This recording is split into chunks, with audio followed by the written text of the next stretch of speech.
Alyssa Nakasone was born and raised in the island of Pohnpei in the Federated States of Micronesia. So she was actually raised in the urban area in Pohnpei proper, in Colombia, working in her parents' store. So she likes to describe herself as a town girl. At the very tender age of 20 years old, Alyssa will graduate this semester with a bachelor's in Pacific Island Studies and Political Science. And I've just heard that she has been selected to be the student marshal at this year's graduating ceremony and will lead the students into the auditorium. So this is So this is an honor reserved for students not with high GPAs, but very high GPAs. After the completion of her studies, Alyssa plans to return to her home island and would like to work at the Secretariat of Pacific Community, a branch in Pohnpei, working on issues like public health and youth culture. A warm applause for Ms. Alyssa, please. Thank you, Dr. Lola. Can everybody hear me? Yes. All right. So, Kasalelia, hello. So, wasmao and good afternoon. Again, my name is Alyssa Nakasone. I will be presenting on Pohnpei House, wellness, and healthcare in Hawaii. So I'm really nervous. So if I talk too fast, let me know. If I'm talking too loud or too quiet, let me know. If you guys want to stop me to eat, let me know. You know, we always gotta get our food. Okay, so to start, Pohnpei House is located near Tripler Army Medical Center in Moanalua. I'll be showing a map in the next slide. It houses patients referred from Pohnpei to Tripler Army Medical Center or Shriners Hospital for Children. And it holds up to 5 patients with accompanying adults for minors. So a maximum of 10 people can be living in the Pohnpei House. So this is a map of Oahu. That's like the general area where Pohnpei House is located. And as you can see, there's Pohnpei House and there's Tripler. So it's really close by, like you can just walk. It's really close. And then there's the actual house.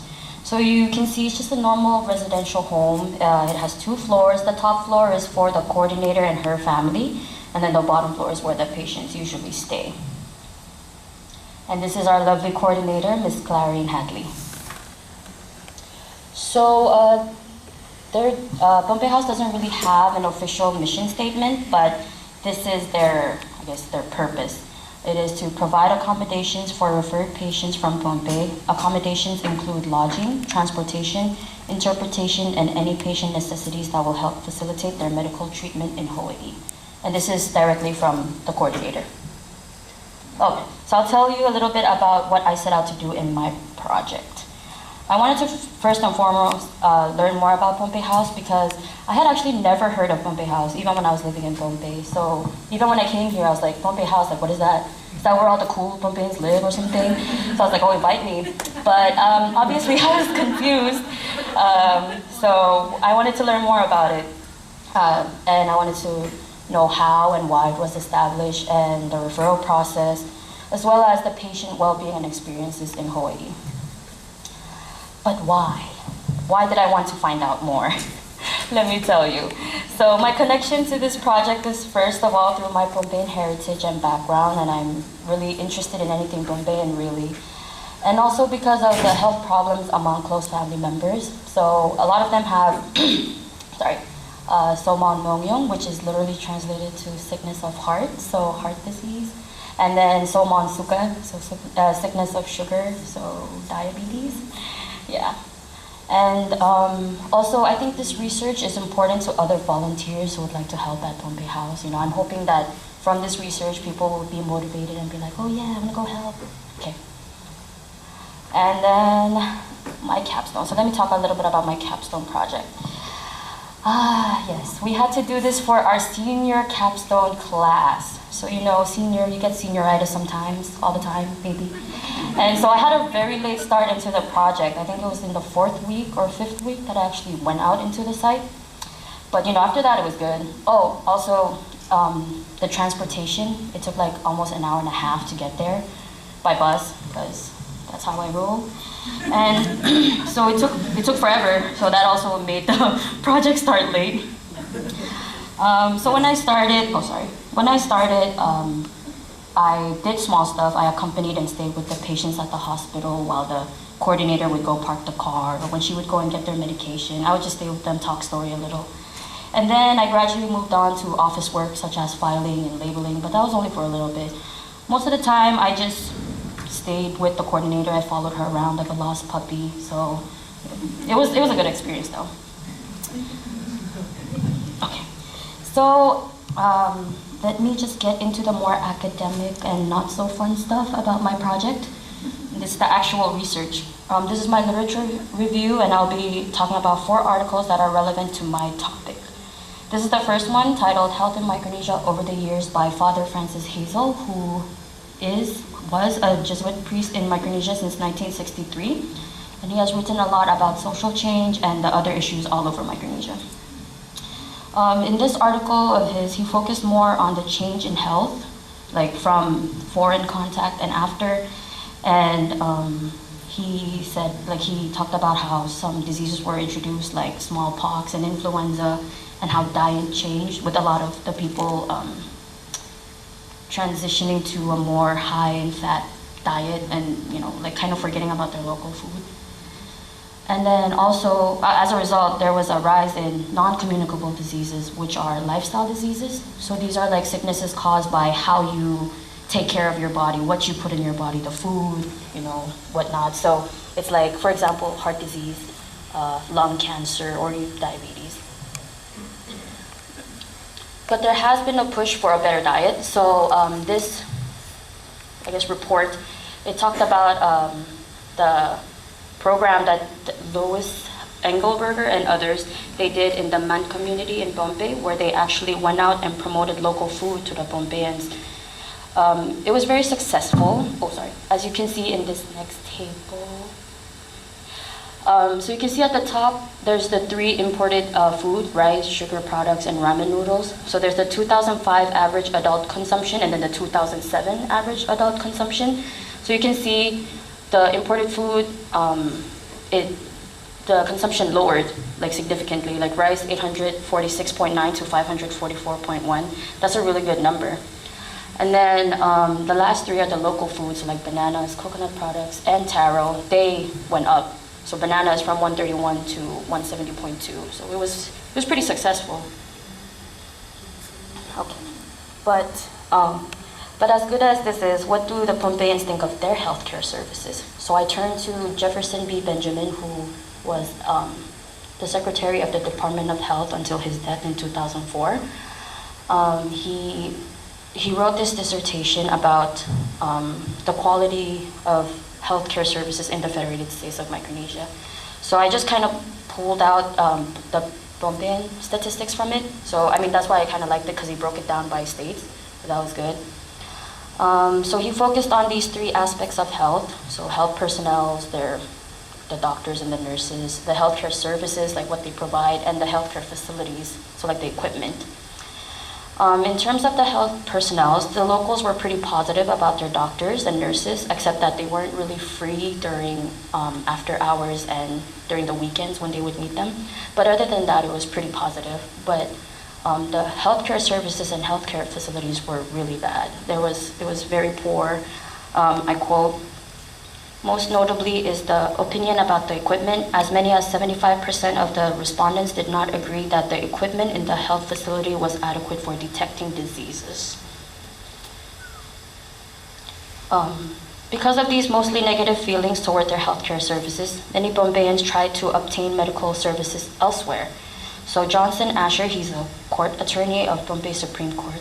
There's that little symbol over there. He wrote this article, I guess, for titled Federated States of Micronesia Health Services in relation to medical services. So in this, he talked about the U.S. involvement in healthcare systems and the Pohnpei Medical Referral Program. Basically, what he was saying was that the U.S. kind of made FSM and the people there dependent on their healthcare system. So when it was transitioned to the FSM local government, it was kind of, you can tell that there was different because there was less funding and stuff. so it was difficult for them. So they started doing the medical referral program where they would send people off island to receive treatment elsewhere. And as he stated, in practice, when a physician deems that a medical patient needs to be sent off island for further checkup and treatment, he would present the case to the medical referral committee. The committee is comprised of all the physicians working at the hospital and the director of health services serving as a chairman. Once a case is presented, the committee will review and determine whether or not the case should be referred. In Pohnpei, the director makes the final decision. I'll talk more about the referral in the next slides. But first, my findings. So I found out about the Tripler Army Medical Center and Shriner Hospital referral process, as well as the patient health, wellness, and difficulties in the islands, as well as Hawaii. So the referral process. This is the official process for the two hospitals Pohnpei has connections with. For Tripler Army Medical Center, as I kind of stated earlier, the patient records were processed in Pohnpei, then the records were sent to Tripler, then the Tripler committee met up, and then they decided which patients to refer. As for Shriners Hospital, the Shriners would visit islands and recruit patients. What I mean is, so the Shriners doctors would contact the local doctors back home, and then those local doctors will tell the patients like, oh, these doctors are coming on this day, at this time, or whatever. You need to come here so they can see your illness. And when they do, the doctors decide if they want to refer these patients here. Patients are supposed to be chosen impartially based on their need, but most Pohnpeians don't believe that. So they believe that the connections you have with either a health professional or a politician will get you that referral.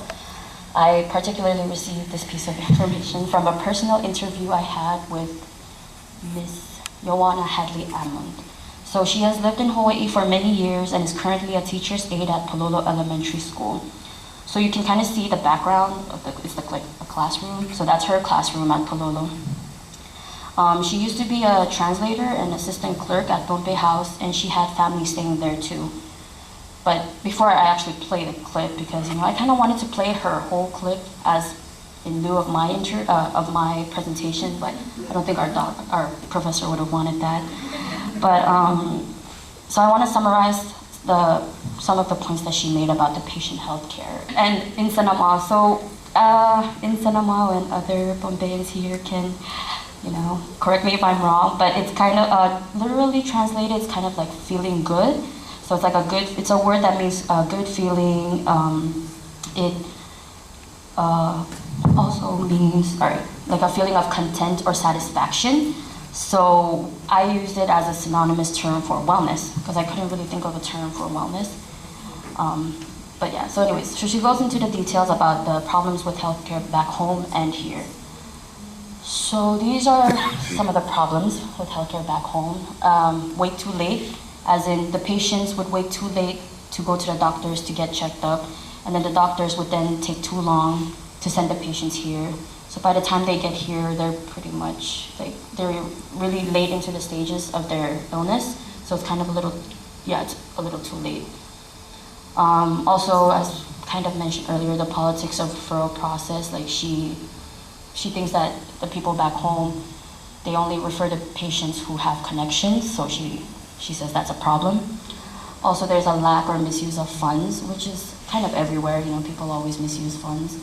But also misdiagnosis. So she told me this story, she told me this story about this person who was diagnosed with diabetes, and then they were taking medication for diabetes and they were not getting any better, so they sent them here only to find out that the person did not have diabetes. So, there's problems with that too. And lastly, miscommunication. I don't know what was wrong with the people, if it was connection, if there's something wrong, but they wouldn't let the Pohnpei House know how many patients are coming in, like when they're coming in and stuff like that. So that was a big problem too. And then patient problems with healthcare facilities here. It's not necessarily that there were problems, it's just that the patients had a lot of difficulties. So one of them was language barriers. They they don't really understand what the doctors are telling them, and so it's kind of hard for them to, listen to them and take their instructions and stuff. But also they don't really understand that there are different doctors for different parts of the body. So like some specialize in lungs, some specialize in heart, some specialize in brain. So like they're sitting in their patient room ward and they're like, why are there 4 or 5 doctors visiting me? Because I guess back home there's more of a one doctor for everyone, for everything kind of thing. Yeah.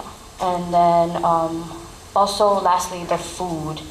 So the patients are not used to the food here, so they don't really eat it because they don't know what it is. They're looking at it and they're like, what is this? Like, is it gonna kill me? So that probably also adds to their health problems because you need food to live. And so yes, let me get to the clip. Wait, before I play the clip, sorry there's a lot of background noise because it's a classroom and people were walking in and out and they were still talking and everything. So this would be a prime example for you future volunteers of what not to do. And then, yeah, so you can go. I would say that when the patient come here and they don't have family, nobody to be depend on or get help. Sometimes the patient sit in the hospital for a week without visitors or nobody they don't know. Especially when you don't know how to speak English, how you gonna say? You cannot tell the nurse, I'm hungry, I need a clothes. So there is one patient that I used to help there, she already passed on. Okay. But because when she came with the husband, I think all of us came here and think about the paradise. And we forgot we came here for the sick. So the husband always leave her in the hospital. Went away for a week. Oh wow. With their stipend check. Oh no. And then luckily maybe I was there because God let me help people. So I was there with the patient. I find out because I went up to visit one of my cousin came with the heart disease, and then I was helping and they next door. So I just couldn't look away from her. So the first day I went to make food for her to the hospital. Because when they don't like eat the food. Not because they don't like the food. They don't expose to the food. Right. They don't know what different. is different than our food. Uh-huh. Plus, she's really in bad condition. And I went there bring her food. I was just crying that day. Because she looked like a mom to me and I think about it. She's my mom. Because I went there, she didn't see that I was dehydrated or the mouth peeling, the blood coming out. But she just sitting there eating one cracker. When they serve them food and she put down the cracker. When she biting the cracker, it's too hard for her to make her lips peeling up, blood coming out. So I bring her soup that day. She just eating that soup and crying. And then she was saying that she was blessed that day that somebody gonna bring her food. So she was talking about a patient who she suffered, I don't know, she didn't tell me her exact disease or illness, but she walked into the patient room and you could see she's very her lips are really dry, it's cracked and it's bleeding because she hasn't eaten, she doesn't know anybody really. So that was supposed to be the moral of the film. He made a brief comment about how he does not want us to demonstrate or go out and advocate because it's not us, it's not our thing, there's that rise of, I guess you can just put it under the umbrella term of Micronesians fighting for their health care. But from my understanding, he said that he didn't want us to, participate in those. And at first I didn't understand why, because I was like, why would you want this? Why would you not want this? This is going to help our people. But the coordinator also made a good point when she said, even us Pohnpeians back home, we don't feel too well or happy when people go to our island and demand stuff or rights. So, if you put it in that perspective, okay, it makes more sense. But I'm still not too sure, where I am, if I agree with him or not. It's still kind of up in the air. These are the pictures, or some pictures from it. The top is the association giving a song, and then the last one, that bottom one, is Senator Pete Christian. So my deliverables, it's still in the process, so I don't really have anything to show right now, but it's supposed to be a pamphlet. It's going to include information and the location of Pohnpei House, as well as patient necessities like transportation, or sometimes people don't know that it's really cold here, so like they'll need like sweaters, blankets, and stuff like that. And also, lastly, short and detailed translations, like where the bathroom is, or how do I get to a certain location. So before I started my project, I had to consider these protocols. Respect, most of all, because it's really high up there in our Pacific culture, along with food. It's really high up there. And then I had to respect the patient, the coordinator, and the interviewee, because it's their privacy, what they want me to know or to tell. I have to respect that, and that also falls under protection, because the coordinator and the interviewee, they shared some confidential and private information. So I must protect that knowledge and information so that I don't jeopardize anybody, that kind of thing. And the meaningful engagement, although I had set out to work closely with the patients, I ended up getting really close to the coordinator. So, it wasn't a bad thing. It was actually really good, and I enjoyed it. In terms of being an outsider or insider, I kind of felt like both, but not so much an outsider. Just the only reason why I would say I was an outsider was because I was the first student volunteer at Pohnpei House. So we didn't really know what I can do, what I cannot do, kind of thing. And also I am young and experienced, so that also added to that whole outsider feeling. But other than that, I really felt like an insider because I'm Pohnpeian, and I think that knowing the language also really helped. And also my coordinator was awesome. She was very welcoming. She would let me in on the local Pohnpeian gossip, whatever's going on. And she was free with her information. Even when the patients were there, it was very welcoming, and I felt accepted. So personal reflections. At first, I was a bit hesitant to begin this project because, to be honest, health issues and any health-related topic is not really my cup of tea, hence why I'm not majoring in them. But it was good that, because I kind of actually started thinking about my own family, and I found out that, I realized that I do have family members who are sick and who could probably benefit from this research. So that was my drive and motivation to actually finish this project. And lastly, my bond with the coordinator was very good. I found out halfway through my project that we were related, so that was good. And lastly, we have come to the end. For future volunteers who want to work at Pohnpei House or any other community, I would suggest to start early. Because even though you might get senioritis, it's good to start early so that when you start to slack off towards the end, you have that beginning part to lean on, kind of thing. And then also, branch out. Like I said, this is not my cup of tea. I'm not really interested in health issues, but it's always good to go out of your comfort zone so you can broaden your knowledge, so you can learn more. It's always good. And lastly, do not be afraid. I was afraid of many things.